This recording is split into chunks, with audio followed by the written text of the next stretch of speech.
Point number 15 of our guiding principles is we value relationships. You know, the concept of relationship has its origin within the Godhead. Father, Son, and Spirit live together in intimate relationship. And it was out of that close relationship that God decided to share that love with humanity and create humanity. And so this concept of relationship is central. It's a central tenet of what we would say to be a Christian. We live in relationships. No person is an island. No person should exist apart from relationship with others. And so as leaders within the church, that means we contend for relationship. As leaders, we all have opinions about things. We all have different ideas about the way things should be done. And whenever there's a difference of opinion, it can potentially cause a rift in a relationship. But it doesn't need to. We understand that we can still have differences of opinion and still fight for unity, because unity allows for diversity, it allows for difference of opinion. It's when we contend and fight for relationship with one another that our church will be most effective. Now, the risk of relationships and why people tend to pull back from relationships is usually hurt.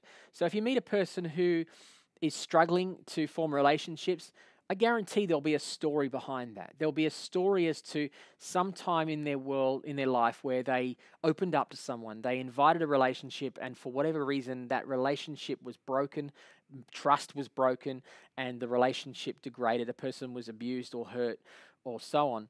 And there's a story behind that. And so it kind of goes hand in hand. The opportunity for the deepest relationships also create the opportunity for the greatest pain. And it's because of the level of vulnerability that goes with those kind of relationships.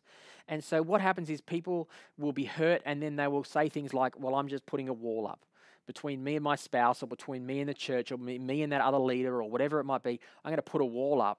And the reason is because they say, I don't want to get hurt like that again. But what we fail to understand when we do that is that we actually end up hurting ourselves, because we are created for relationship. And yes, there's a great risk that goes with great relationships.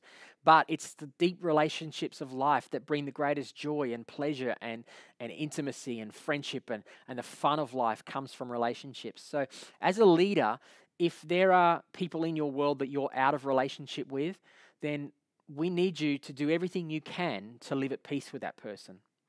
That doesn't mean you'll be able to live at peace with everybody. The scriptures say, do all that you can to live at peace. There will be people who won't be willing to live at peace with you. But as a leader, you need to ask yourself, have I done everything I can? Is the door open for that person to come into my world if they want to? Now, if a person has abused you or hurt you, it doesn't mean you have to let them in to scar you again.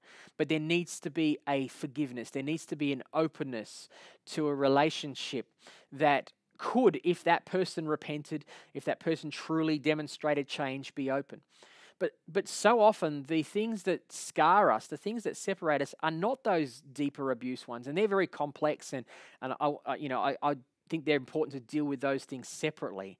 But sometimes we just get angry with someone about little stuff, and we've got to let that stuff go. We've got to contend for relationship, because relationship will build the kingdom of God. And we are all in this together. We're all focused on the mission of the church. We're all focused on building the kingdom. And so, have you done everything in your power to live at peace with people? And if not, it's going to catch up with us sooner or later. So I want to encourage you as a leader to keep that door open, do everything you can to make sure that you keep short accounts with God, you forgive people, release people so that you can live free, and it doesn't begin to affect other areas of your life. Because if you have a broken relationship with one area, chances are it will start to affect other relationships, and it'll affect those that you're leading and you're called to influence. So this whole point of valuing relationships has significant implications for us as leaders.